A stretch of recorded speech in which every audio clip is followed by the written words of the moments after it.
नमस्कार.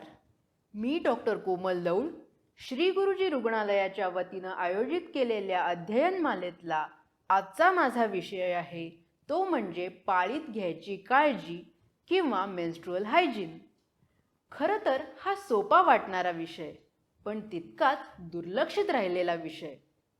सर्व्हेनुसार भारतीय महिलांमध्ये 40% महिला वर्गाला आजही पाळी नेमकी कुठून येते आणि त्यामध्ये घ्यायची काळजी याची पुरेशी माहिती नाही. पाळी नेमकी कशी सुरुवात होते याविषयी आपण या आधीच्या सत्रात माहिती घेतलीच आहे.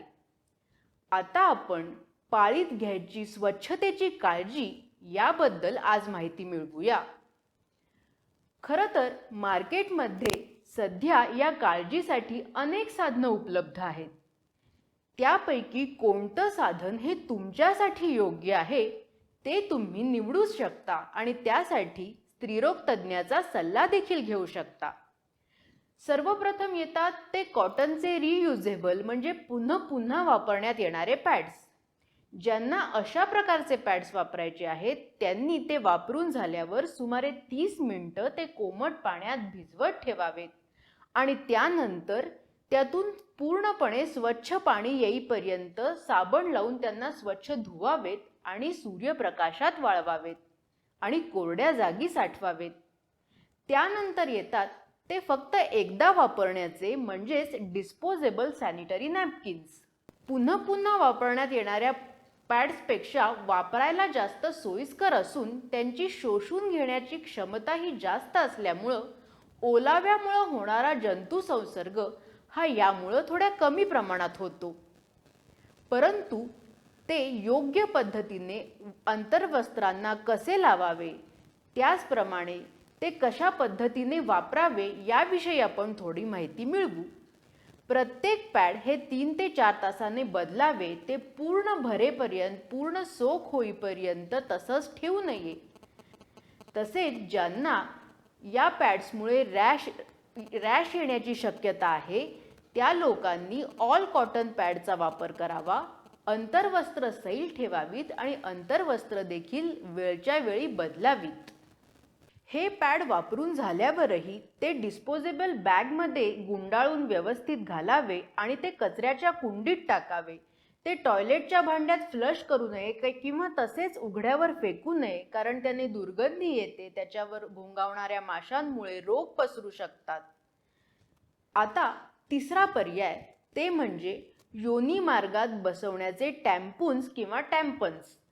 पण हे वापरण्याची जटिलता आणि त्याचं जंतू संसर्गाचं प्रमाण याच्यामुळं स्त्रीरोग तज्ज्ञांकडून हे वापरण्याचा फारसा सल्ला दिला जात नाही. त्यानंतर येणारा पर्याय म्हणजे मेन्स्ट्रुअल कप. हा मात्र सध्या अगदी लोकप्रिय होत जाणारा पर्याय आहे. याची अनेक कारणं आहेत. पहिलं म्हणजे तो साधारणपणे 10 ते 12 तासांपर्यंत देखील वापरता येतो. त्यामुळे सध्या बाहेर जाऊन काम करणाऱ्या स्त्रियांना तो सोयीस्कर वाटतो. एकच कप पुन्हा पुन्हा अनेक पाळ्यांमध्ये वापरता येतो. त्यामुळे डिस्पोजेबल सॅनिटरी नॅपकिन्सपेक्षा तो आर्थिकदृष्ट्या देखील अधिक सोयीस्कर वाटतो. ज्यांना पॅड्समुळे रॅश होतात त्यांच्या देखील मेन्स्ट्रुअल कप हा एक वरदान आहे आणि मेन्स्ट्रुअल कपमुळे पर्यावरणाची हानी देखील होत नाही. बाजारामध्ये 3 प्रकारचे साधारण हे मेन्स्ट्रुअल कप उपलब्ध आहेत. त्यापैकी तुमचा योग्य साईज कोणता हे स्त्रीरोग तज्ज्ञांच्या सल्ल्याने समजावून घेऊन त्याप्रमाणे हा कप वापरावा. प्रत्येक वेळी कप वापरताना मेन्स्ट्रुअल कप स्टरीलायझरमध्ये तो निर्जंतुक करावा किंवा 3 ते 5 मिनिटे उकळलेल्या पाण्यामध्ये ठेवून निर्जंतुक करून तो वापरावा. हा कप वापरताना C fold technique, 7 fold technique, punch down technique अशा अनेक टेक्निक्सचा अवलंब करता येतो. त्यापैकी तुम्हाला कोणती सुटेबल आहे ती स्त्रीरोग तज्ज्ञांच्या साहाय्याने समजावून घेऊन त्याप्रमाणे तो योनी मार्गात बसवावा. तो एकदा पूर्ण भरला की योग्य प्रकारे योनी मार्गातून बाहेर काढावा आणि टॉयलेटच्या भांड्यात रिकामा करावा. त्यानंतर तो पुन्हा कोमट पाण्याने धुवावा आणि निर्जंतुक करून वापरावा. साठवताना तो योग्य प्रकारे कोरड्या जागी साठवावा. अशा प्रकारे आपण पाळीत घेण्याची काळजी आणि त्यासाठी असणाऱ्या साधनांची माहिती घेतली. आता आपण वळूया, पाळीत जर योग्य प्रकारे काळजी घेतली नाही तर कोणत्या समस्यांना सामोरं जावं लागतं. तर पाळीत योग्य काळजी घेतली नाही तर जनन भागाला किंवा योनी मार्गाला खाज येणे, तिथे जंतू संसर्गामुळे पांढरा, करडा किंवा पिवळट हिरवा असा स्त्राव येणे, संबंधांनंतर पोटात दुखणे किंवा पोटाच्या खालच्या भागात आणि कमरेला दुखत राहणे, योनी मार्गाला किंवा जनन भागाला सूज येणे, त्याचप्रमाणे संबंधांनंतर रक्त येणे, लघवी करताना दुखणे, जळजळ होणे अशी अनेक लक्षणं दिसून येतात. या लक्षणांकडे दुर्लक्ष न करता वेळीच स्त्रीरोग तज्ज्ञांचा सल्ला घ्यावा. कारण जर वेळीच सल्ला घेतला नाही तर हे इन्फेक्शन वरती गर्भाशयाच्या आजूबाजूला पसरून सूज आणते आणि पेल्विक इन्फ्लेमेटरी डिसीज अशा प्रकारचा संसर्ग होऊ शकतो.